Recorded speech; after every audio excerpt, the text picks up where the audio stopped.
आज मी तुमच्या समोर माझ्यासोबत घडलेली गोष्ट सांगणार आहे. चला तर कथेला सुरुवात करू. ही कथा आहे माझी अन काकीची. काकीच नाव आहे मंगल. तीच वय 40 होत, पण ती दिसायला एकदम भारी होती. तीच अंग एकदम भरलेलं होत. तिच्या बॉलची साईज 38 कंबर, 36 गाण 40 ची होती. तिला पाहिले की लंड लगेच कडक व्हायचा. तिची गाण पण बाहेर आलेली होती. तिचे लांब केस गांडीपर्यंत येत होते. माझं अन मंगलचं जास्त काही बोलणं होत नसे. तिचा मुलगा अन मी सोबत असायचो, त्यामुळे त्यांच्या घरी जात असायचो मी. असंच एक दिवस मी तिच्या घरी गेली तेव्हा सकाळ होती. तेव्हा ती अंघोळ करून आत आली आणि मी घरात गेलो तेव्हा ती माझ्यासमोर उघडी होती आणि तिने मला पाहिलं आणि लगेच साडीने अंग झाकून घेतलं. मी तिला पाहत होतो. ती एकदम अप्सरासारखी दिसत होती. तिला पाहून माझा लंड कडक झाला होता. तो पॅन्टमध्ये टाईट झाला होता.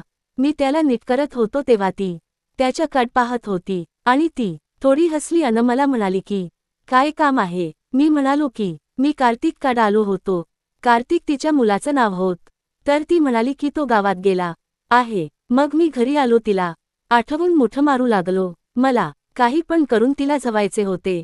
मग मी रोज तिला उघडी पाहण्यासाठी तिच्या घरी जाऊ लागलो. तिला माहीत नव्हतं मी तिला लपून पाहत होतो. एक दिवस तिच्या घरचे सकाळी गावात गेले होते तेव्हा मी लगेच तिच्या घरी गेलो. ती घरात काम करत होती.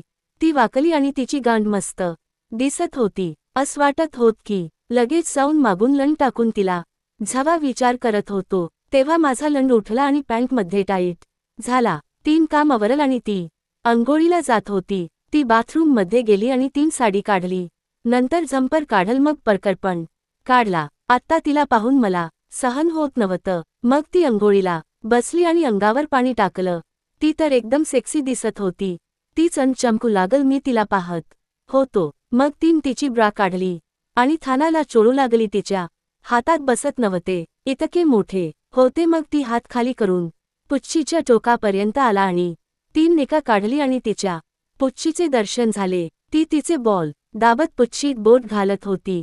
मी लंड हलवत होतो. मला सहन होत नव्हतं. मी आजूबाजूला कोणी आहे ते पाहिलं आणि डायरेक्ट तिच्या समोर गेलो आणि मला पाहून थोडी दचकली. मी लगेच मधी गेलो आणि तिला किस करायला लागलो. ती मला दूर करत होती पण मी तिला सोडलं नाही आणि डायरेक्ट तिच्या पुच्छीत लंड टाकलं आणि तिला झवायला सुरुवात केली. ती हा हा हा हा करायला लागली.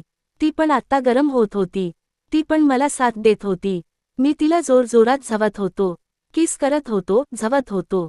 तिच्या पुच्छीतून पाणी येऊ पागल होत. मी तिला दणके देत होतो. माझं पण पाणी निघणार होत. मी थोड थांबलो आणि तीच तोंड फिरवलं आणि तिच्या गांडीत लंड टाकून झाडू लागलो. ती ओरडायला लागली, नको रे काढ, म्हणून दुखत आहे. पण मी तीच ऐकलं नाही आणि तिला झावत होतो. मग तिचा त्रास कमी झाला आणि तिला पण मजा येऊ लागली. मी तिला म्हणलं की तू आत्ता माझी रंडी आहे म्हणून. ती पण मला हो म्हणाली की मी तुझी रंडी आहे. तिचा नवरा तिला झवत नव्हता म्हणून ती एकदम कंडलेली होती. मी तिला 15 मिनिट झावलो.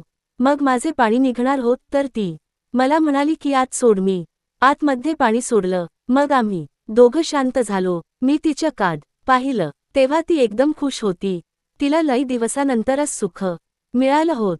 ती मला किस करायला लागली. आम्ही सोबत अंघोळ करत असताना मला अन तिला तिच्या नवऱ्यानं पाहिलं. म्हणजे तो आधीपासून आम्हाला पाहत होता. आम्ही थोड घाबरलो. तो जवळ आला आणि म्हणाला, मजा आली ना. बर झाल. तिला झवल. मग आम्ही परत किस करायला लागलो. तो आम्हाला पाहत होता. नंतर मी तिला कधी पण झावू लागलो.